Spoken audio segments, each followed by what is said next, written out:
Hello YouTube, Redneck Reloader here. Bringing you another video today. I'm loading some 45 ACP today. I loaded some this morning, and the bullets I was loading, I only had 27 of them left, so I loaded them this morning. Then I got another shipment in the mail, so I decided to run out here this afternoon and load 23 more because my OCD is driving me crazy. I've got an empty box of 50, so I'm going to make an even number. But I decided to make this video. You know, I've said it many times, I don't make videos just to be making content. I don't make them unless I feel like I have something to add or something to show somebody. And I have made more 45 ACP videos than I have any others because that's what I started loading, and I had a lot of problems. Not because of that particular bullet, just because of my gun. It's very particular about what it will feed or not. And so I've made videos about that, my problems, how I solve my problems. So I probably don't need to make another 45 ACP video, but I have a new set of dies that I've been using. Part of the trying to solve my problem, I bought a set of Lee dies, and I bought the 3 die set, but then I also bought the factory crimp die. So basically I have the 4 die set, and I like these dies a lot, and I find I can reload faster and smoother with these than with my RCBS dies, which I love. Still love my RCBS. I have those for 9mm 40 cal and 223, but I think if I have to buy any more, especially pistol, I'm going to buy some Lees. I like the 223, the RCBS, because I get the small base dies for AR-15, and they seem to feed real good in my guns. But anyway, I decided I'm going to just, while I'm reloading these, I'm going to make another video. I'm going to show how to set these dies up and show you some of the features, why I like them a lot. So, but they actually set up a little bit different than my RCBS dies, so that was the other reason I was going to show you this. So first I'm going to do some decapping. So these are carbide dies, and this is my decapping die. You know, it's similar to any others, but the decapping pin is a little different on the Lees. The RCBS dies, the decapping pin is down inside, and it's made if you hit an obstruction. For example, if you you know, get a boxer primed case, or you get one where the charge hole is off, then it will break. These are made, the decapping pin comes up here through, and this is a collet that's split and it squeezes down on it. It's made that if you hit an obstruction like that, the pin will just push up through this collet, and then you can loosen the collet and push the pin back down. I'm sure you could break them if you hit one bad enough or something, but they are made to kind of save the decapping pins, and I've never had any problems with it. But I like that feature. It's a nice case, so, or nice die. So the way you set this one up, you run your ram all the way up with your shell holder in.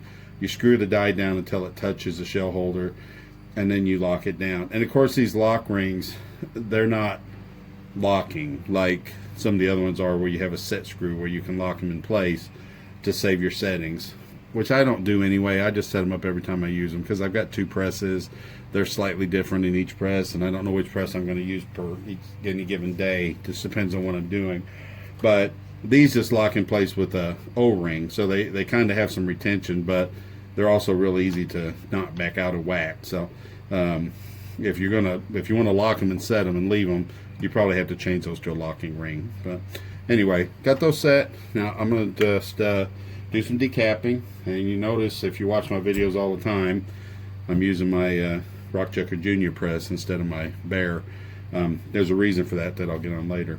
But going back just a second for these decapping pins, I think I'm going to make another video. I have damaged my RCB dies several times for different mishaps, and I've had to, you know, replace parts and fix them. And I think I'm going to do a video on that, just showing how to replace a decapping pin and stuff like that later. So I'm going to go more in depth in that later. But anyway, so just, you know, run the case up in there. These are carbide dies. They don't require any lubrication. They work real smooth. as far as sizing, resizing goes. There's no resistance or anything. You can just hammer right on through them and knock them right out. So I'm going to get these resized and decap, and then I'll come back and show you the next phase. Okay, so before we move on, I was just going to show you what I'm using today. Of course, I told you I'm using the Lee dies, which are there. Yes, in an RCBS box. I bought them used and they didn't come with a box, so I had an old RCBS box I wasn't using, so I put them in those. HS6 powder, my Lee powder funnel, CCI large pistol primers. Those are Bayou bullets, 225 grain truncated cone. I'm using my Lee dipper. This is the 0.5 cc dipper. This happens to be the same size that comes with these dies, but I actually didn't get one with the dies. I have a full set of Lee dippers, and this is out. This one, I've measured it, and this gives me the powder charge I need. So I usually put my powder in a cut down Dixie cup. Reason why I do that is I just pour it in there, use it, and then I pour it back. When you go to pour it in, if you cut the rim off the cup, it makes it a lot easier to kind of pinch it and pour it in without spilling it. So that's why I do that. So I'm going to show you how to set the die up. We're going to start loading. So.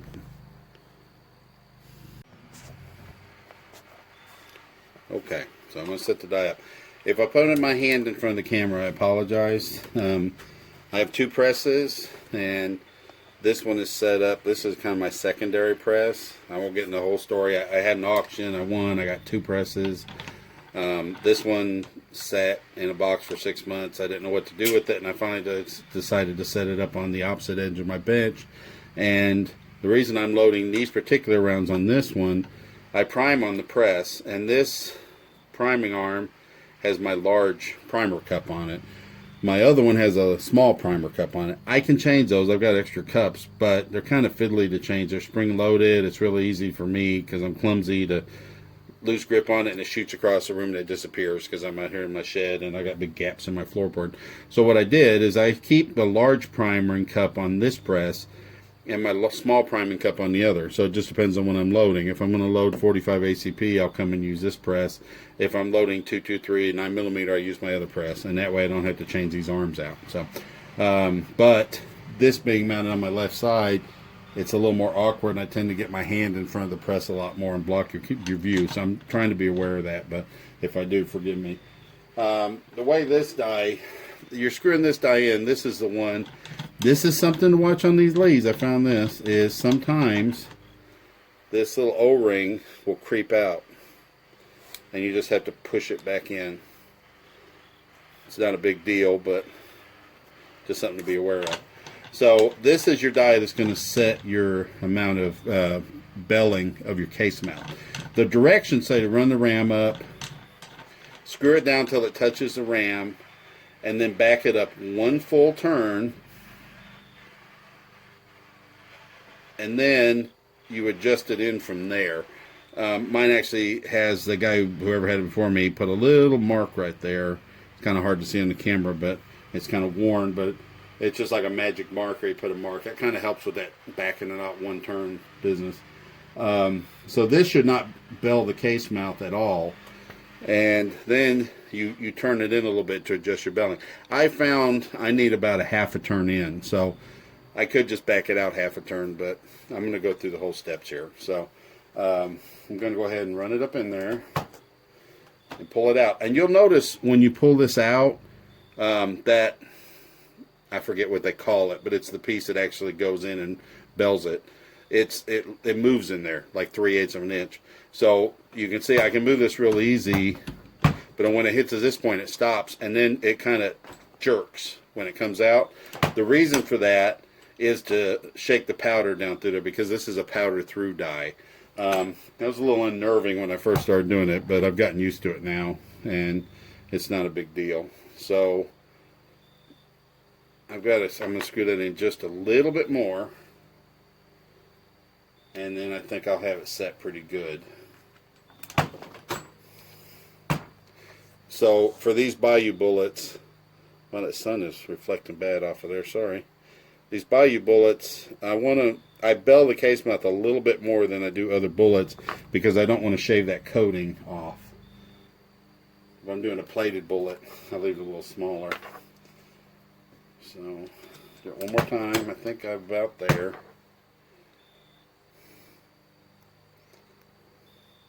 Yeah, I'm going to do just a hair more. I like to be able to stick that bullet in there good.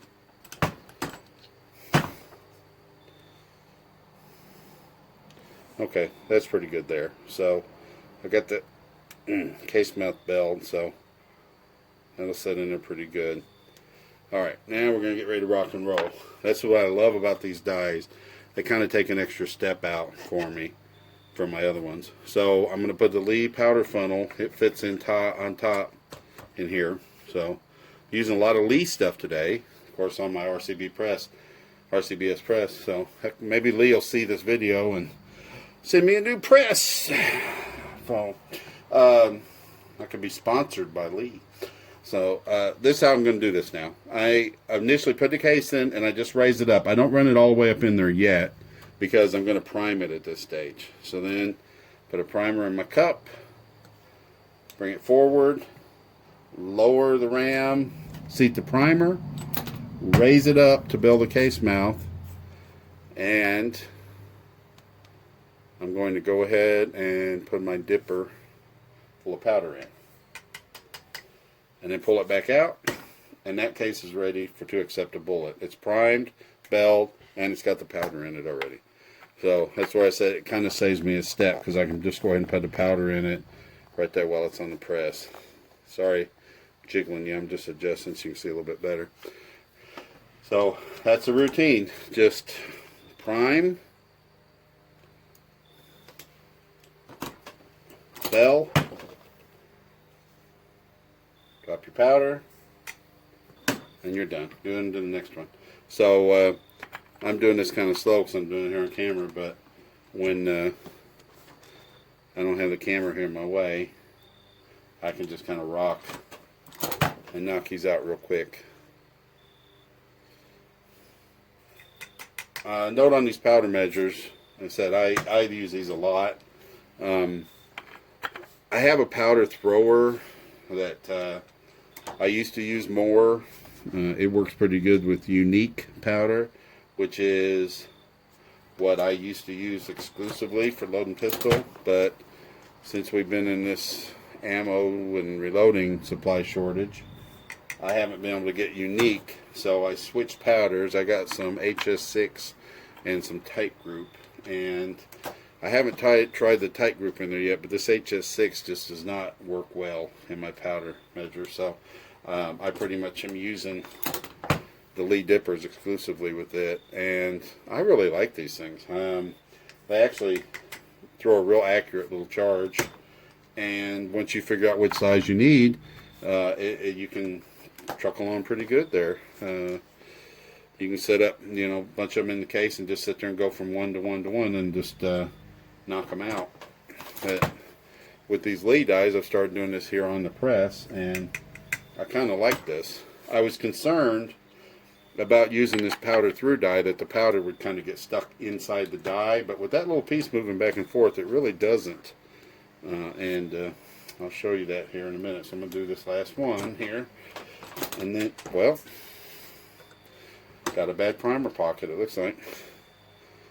I got this brass the other day, and it's match brass, military match grade brass. It's supposed to be real good brass, but I've run into a couple of them where the primer pockets are messed up. I have a primer tool that I use for 223 for small primer pockets for reaming out the pocket, but I don't have one for large primer pockets, so I've just been setting those to the side for now until I figure out what I'm going to do with them.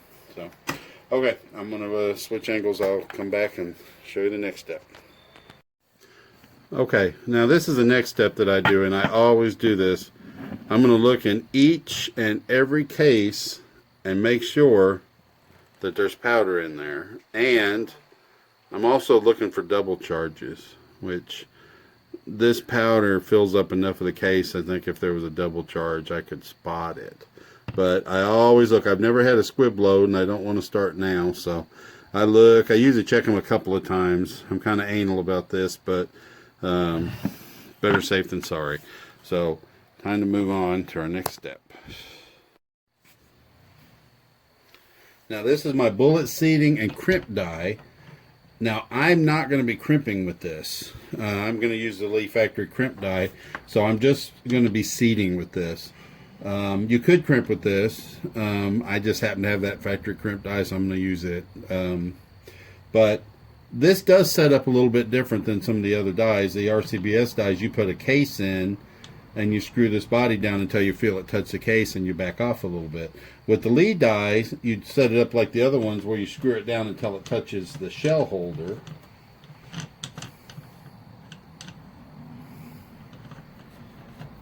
Like that. Then you back it out 3 full turns.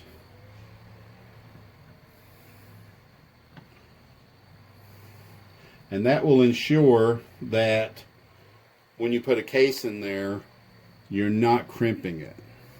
So if you want to crimp it, you would just screw that in a little bit at a time until you got the crimp that you desired. But we're not going to do that. This knob adjusts your bullet seating depth. And it's kind of stiff. There's obviously an O-ring in there that kind of keeps it in place because you notice there's no lock ring up here. It's stiff enough that if you don't tighten this ring down, you'll get this set. And then when you go to back this out, you just unscrew the whole body and everything. So a lot of times I have to hold this while I'm twisting this, but I've got it tight enough today that it's coming out all right without doing that. This is a dummy round. I have dummy rounds made up for all the regular bullets that I load. Or should say all the bullets I load on a regular basis. I've made dummy rounds for them. These are a couple that I have for some of the other 45 ACP rounds I load. This is a 200 grain flat nose cast. This is a 230 grain cast bullet. I've got a 230 grain jacketed ball in there, and these are the 225 grain flat nose. These are all the right depths that I want the bullet set at. So I just make up a dummy round, no powder and primer, and this is how I set my length, or my seating depth, I should say, overall length. So you just set that in the press, and you run it up. And some of these rounds I've made just from factory rounds. I've just taken a factory round that I know feeds good in my gun for like that 230 grain jacketed. I had a lot of 230 grain jacketed factory rounds. So when I set my overall length, I just set it off a factory round, and that's great. So I'm just screwing this down until I feel it contact the bullet, and that will set my depth. So now that's all set.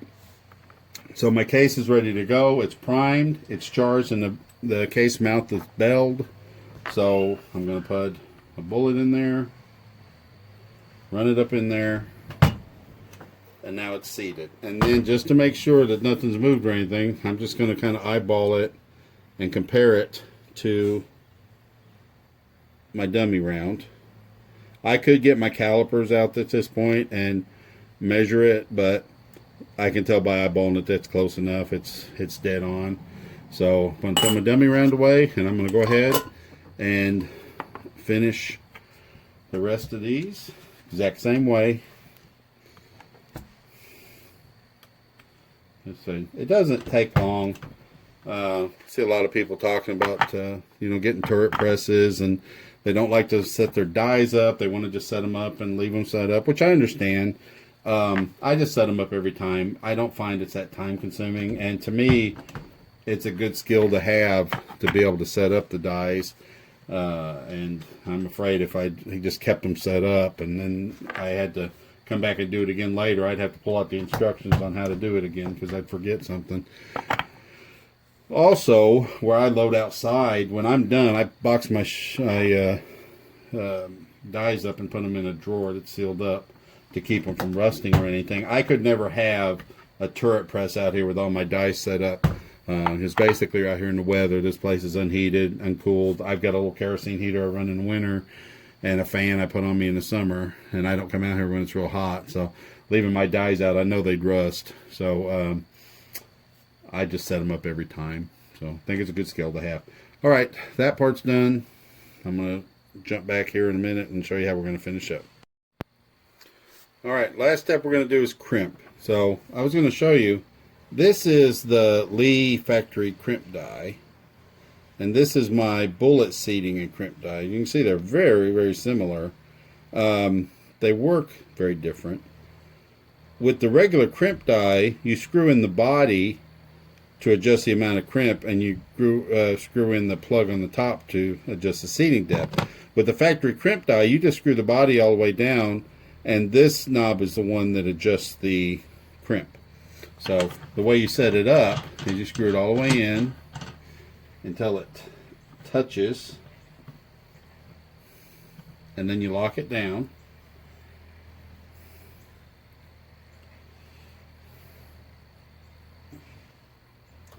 And you back this up,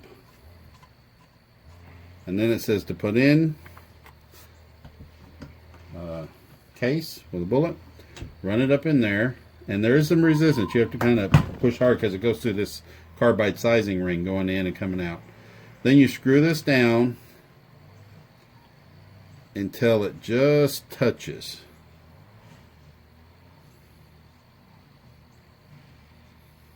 There, you can feel resistance there.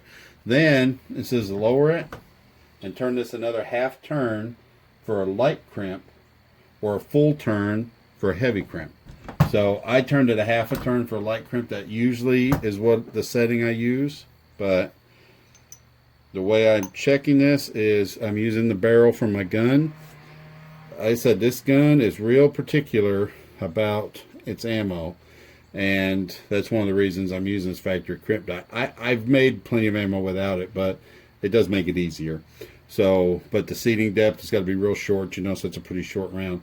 But what I like for my gun to make sure it's going to run reliable is it will plunk in easily, it will spin easily, and you can actually, you see that, wiggle it back and forth just a little bit, and it will drop right out. So that's what I'm looking for on my rounds. And I usually do a couple just to make sure that I got it right. So that plunks in there nice, wiggles, spins, drops out, we're good to go. That's all you gotta do. And I do like these factory crimp dies. I don't need them for any other calibers. My 40 cal, my 9mm, my RCBS dies, they crimp just fine, but for this 45, it's just kind of a pain. So I do like the factory crimp die for that. It just helps make everything go a little smoother. So that's it. That's my loading 45s with Lee die video. I like the Lee dies a lot. I will definitely get more of them in the future. And they are a little bit less expensive than the others. That's kind of why I shied away from them. I have a lot of Lee stuff here. The dippers, my Lee scale. Well, here, I'm thinking I'm done. I still got a bunch more to do. My Lee scale, some other stuff. But the dies, this is the only set I've got. But I really like them. So thank you all. As always, God bless. Be safe. And we will talk to you next time.